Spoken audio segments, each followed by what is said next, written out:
ये सत्य संघर्ष में साथ नहीं दे रहे हैं। क्यों नहीं दे रहे हैं? वर्षों में पिछाड़े गए लोग पिछड़े हुए हैं, ब्राह्मण भाग के जकड़े हुए लोग हैं। बताएं पहुंचा तो जब आप कभी देखेंगे पहला पहचान ये लाल सागा जिनसे पूछा जाता है कहा करते हैं रक्षा पूछ। दूसरा पहचान है कोई भी संस्कार होता है और तो और कुछ विचारधारा के लोग, कुछ पढ़े लिखे लोग बराबर न कथा सुने, लेकिन संस्कारों में कहते हैं क्या करें, मजबूर हूँ, कथा सुनता हूँ, निहावत जरूर देता हूँ। हमारे जैसे लोग कुछ दिया करते हैं ये पुरुष होकर के निहावत देते हो अर्थात न्यारा कहलाने में क्यों, इस तरह से अपने को उपहास कराते हो न्यारा बनने में, उस दिन कहते मजबूर हूँ न्यारा बनने। अब उसके बाद बात आती है कहाँ बैठते हैं, गाय के गोबर से लिपे हुए स्थान पर बैठते। कथा सुनाने वाला कहाँ बैठता है, ये दिमाग नहीं होता क्योंकि अरे गए लोग हैं आज स्वयं पिछड़े गए। पहले तो इन्हें पिछाड़ा गया, ब्राह्मणवासियों ने पिछाड़ा, मुस्लिम संतों ने पिछाड़ा, लेकिन आज स्वयं पिछड़े हुए लोग हैं। क्यों? गोबर पर बैठते हैं। आपको ध्यान होगा कथा सुनने पर अनिवार्य है कि गोबर से लिखे हुए स्थान पर ही बैठना। फिर इतना ही नहीं काम बनता, उन्हीं से चाहे कितने ही विद्वान हो, क्योंकि बुद्धिमान नहीं है, विद्वान को है, बुद्धिमान होते तो गोबर के लिखे हुए स्थान पर नहीं बैठते और कथा ही नहीं सुनते। क्योंकि विद्वान है, बुद्धिमान नहीं है, वहां बैठे हैं। अब तू कई बार को अगला होता है कि गोबर ले आओ और यहाँ इस तरह से बनाओ, और बनाने के बाद 2 वर्ष क्या क्या रखवा करके रुपया रखवा करके कहता है कि गणेश जी हैं सर झुकाओ, रुपया रखोगे गोबर पर, रुपया रखवाने के बाद सर झुकाओ। यदि आपको आज कोई कहा देता है कि अरे गोबर पाखाना पर बैठे हो, पाखाना को पूज रहे हो, तो उतने से वह नहीं, आगे पंडित जी बाबू को क्या कह देता है, इतने से नहीं, गाय का दूध बहुत पवित्र है, गाय का दही बहुत पवित्र है, अमृत जैसा है, और इसी तरह से टमाटा दही भी पवित्र। इसी तरह से गाय का थोड़ा सा गोबर और गाय का मूत्र भी पवित्र है, संतगत हो गया। इसको ये परीक्षा पिछड़ों से दिया जाता, जब तक ये व्यवस्था रहेगी दिमाग से नहीं निकलेगा कथा तुम्हें ब्राह्मणवाद से। क्यों ब्राह्मणवाद को त्यागना है? आज आरक्षण का विरोध कौन सा लोग किए? ये गोबर खाने वाले लोग ही। अभी मैं चर्चा सुन रहा था कि एक तरफ मायावती जी आरक्षण के समर्थन में खड़ी थी, लेकिन दूसरे तरफ पिछड़े वर्ग के लोग जो गोबर पर बैठने वाले, गोबर खाने वाले और गोबर छूने वाले थे, उसकी जमात थी जिसने आरक्षण का विरोध किया। नहीं तो नहीं करता।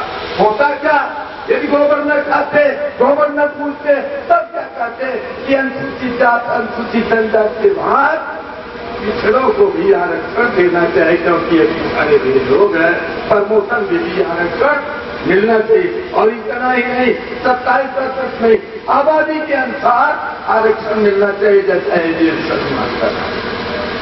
लेकिन कारण यही है, मूल कारण है ब्राह्मणवाद से जकड़े हुए पिछड़े वर्ग के लोग हैं। जब तक गोबर खाएंगे, गोबर पर बैठेंगे, गोबर पूजेंगे, तब तक अनुसूचित जात, अनुसूचित जनजाति या जायज मांगों का समर्थन ये बेचारे नहीं कर पाएंगे। तो दिमाग में गोबर है, बैठते गोबर पर, गोबर पूछते हैं, गोबर खाते हैं।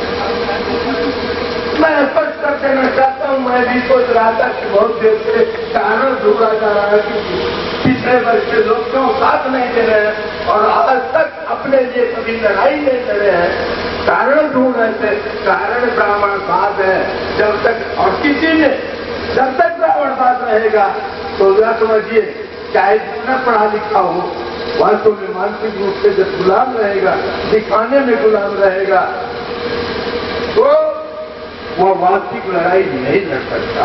तो साथियों, मैं बहुत सारे लोगों का समय, मैं विद्वानों को ही समय देना चाहता हूं। एक अपनी बात बता करके बात समाप्त करूंगा। साथियों, वास्तव में मजबूती कब आएगी? ब्राह्मणवाद को पूरा त्यागने से। यहाँ पर सब भी बताए जा रहे हैं कि भारतवर्ष की आपकी जनसंख्या क्या है, गैर ब्राह्मणों की जनसंख्या क्या है, उस अनुपात में यदि गैर ब्राह्मण लोग ब्राह्मणवाद को त्याग दें तो मानसिक गुलामी हट जाएगी, और जब मानसिक गुलामी हट जाएगी तो बुद्धवाद आएगा तो बाबा साहब की बनाए हुए संविधान उनके दिमाग में होगा। और जब बाबा साहब के संविधान का पालन होता रहेगा, त्रिपुर का पालन होता रहेगा, तो निश्चित है अपना दीपक जब स्वयं बन जाएंगे तो आरक्षण की बात नहीं, प्रतिनिधित्व की बात है। प्रतिनिधित्व में केवल देश के दलित और वंचित समाज नहीं, दुनिया के सभी वंचित समाजों की समस्याओं का समाधान है। ऐसे बुद्ध को नमन करता हूं, बाबा साहब डॉक्टर अम्बेडकर को नमन करता हूं, पाखंड को खंड खंड कर देने वाले कबीर को नमन करता हूं, शिरोमणि रंगदास को, नारायण गुरु को, ज्योतिबा फूले को, तुकाराम को और छत्रपति साहू जी महाराज को, ज्योतिबा फूले को, सावित्रीबाई फूले को, मानव कांशीराम जी को, और जिन लोगों ने भी मानवता के लिए सभी भिकारी किया सबको नमन करते हुए, उनके विचारों को नमन करते हुए इस कार्यक्रम के सम्मानित अध्यक्ष, मुख्य अतिथि आदरणीय भाई अशोक बौद्ध जी, माननीय श्यामजी चक्रवर्ती जी, संचालक भाई डॉक्टर इस्माइल साहब, नईम साहब, जगदीश भारती जी और विश्व सूत्र महासभा के सम्मानित साथी राष्ट्रीय अध्यक्ष आदरणीय चौधरी जगदीश पटेल जी, और जहां तक भी आवाज जा रही मित्रों, क्योंकि जो सब्जेक्ट है, सब्जेक्ट बहुत बड़ा है,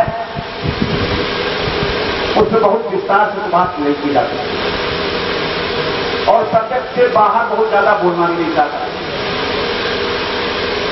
सब्जेक्ट से आऊं कि एक बात मैं कह देना चाहता हूं तथागत बुद्ध के चिंतन का, कि दुनिया में जो भी अतार्किक है, जो भी अवैज्ञानिक है, जो भी अप्राकृतिक है, वो सत्य है, और जो भी बात मानव कल्याण में नहीं, वो धर्म नहीं। कितने दिन मैं समझता हूं, चाहे वो पाखंडियों की विचारधारा हो धर्म के नाम पर, चाहे वो मैं सारी बातों को नहीं समझता।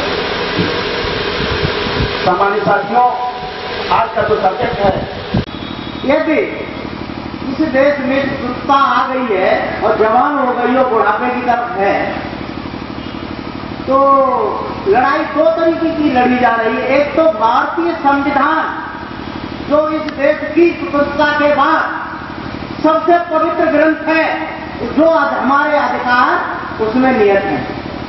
दूसरा, मंच से जो पदाधिकारी हैं आरक्षण बचाओ संघर्ष समिति के, और श्रोता और वक्ता भी हैं, वो बड़ी व्यवस्था की भी बात करते हैं।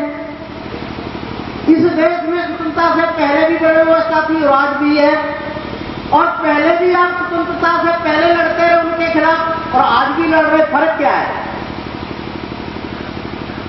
मैं जवान हो गया हूं, बुढ़ापे की तरफ हूं, और मैंने उन लोगों को नहीं हरा पाया। बहुत से वक्ताओं ने कहा पिछाड़े गए, पिछड़े हैं, अदलित हैं, शोषित हैं। अरे किसने पछाड़ा? किससे तुम हार गए? उनका नाम नहीं लिया। जिनसे लड़ना चाहते हो वो कितने प्रतिशत हैं? उनकी नौकरी बहुत ज्यादा है, लेकिन संविधान का अधिकार के तहत तो पाए हैं, योग्यता थी तो पा गए। मैं उन ब्राह्मणों का समर्थक नहीं हूं, लेकिन उनकी योग्यता थी, कूटनीति थी, तो नौकरियां पा गए। और आप अपनी योग्यता उतनी अच्छी करो। आरक्षण के प्रति मैं सजग हूं।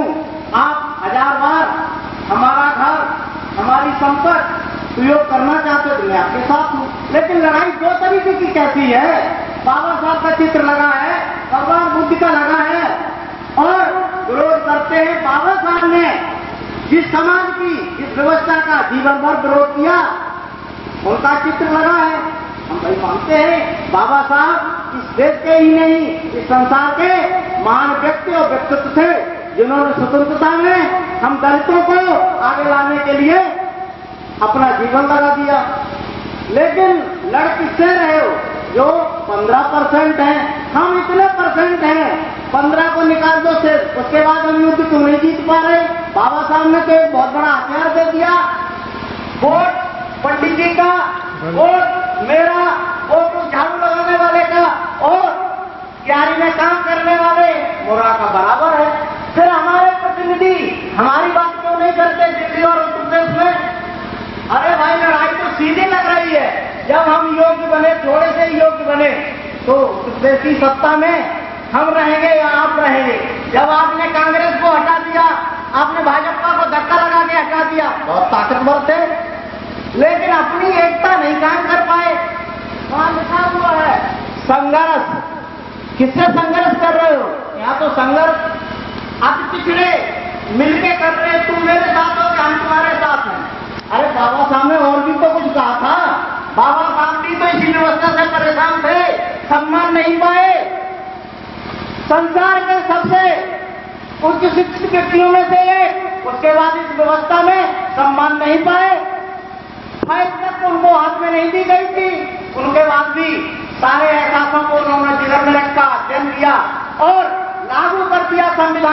लेकिन वो गुलामी की जंजीर को तोड़ने के लिए प्रयास कर रहा है, हमेशा प्रयास कर रहता है। तो जिंदाबाद जिंदाबाद, ऐसे जिंदाबाद जिंदाबाद जिंदाबाद। आरक्षण कोई भीख नहीं है, न्याय अधिकार हमारा है, आरक्षण कोई भीख नहीं है, न्याय अधिकार हमारा है, पूरा पैक का वादा है।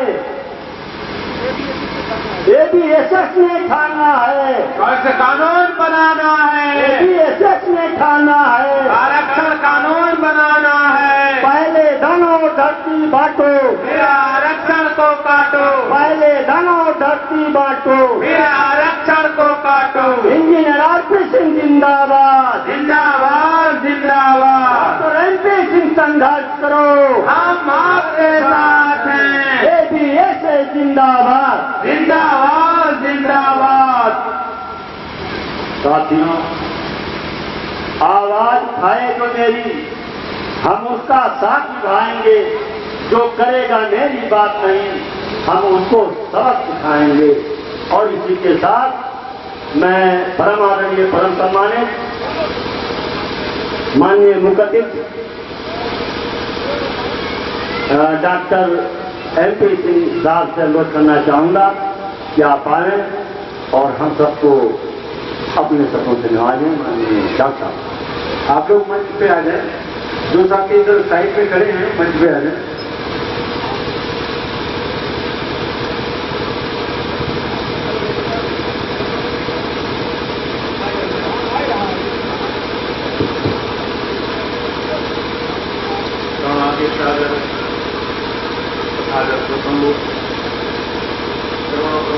के मसीहा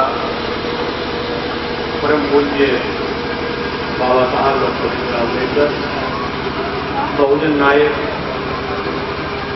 मानवर साहब भातीराम के चरणों में श्रद्धा से मैं अर्पित करता हूँ। ऐसे तमाम संत महापुरुष जो दलित और पिछड़े समाज में जन्मे, जिन्होंने इस हक वंचित समाज के उत्थान और उन्नति के लिए अपना जीवन न्यौछावर कर दिया, ऐसे सभी संत महापुरुषों के जीवन के लिए मैंने श्रद्धा सुमन अर्पित करता हूँ। आज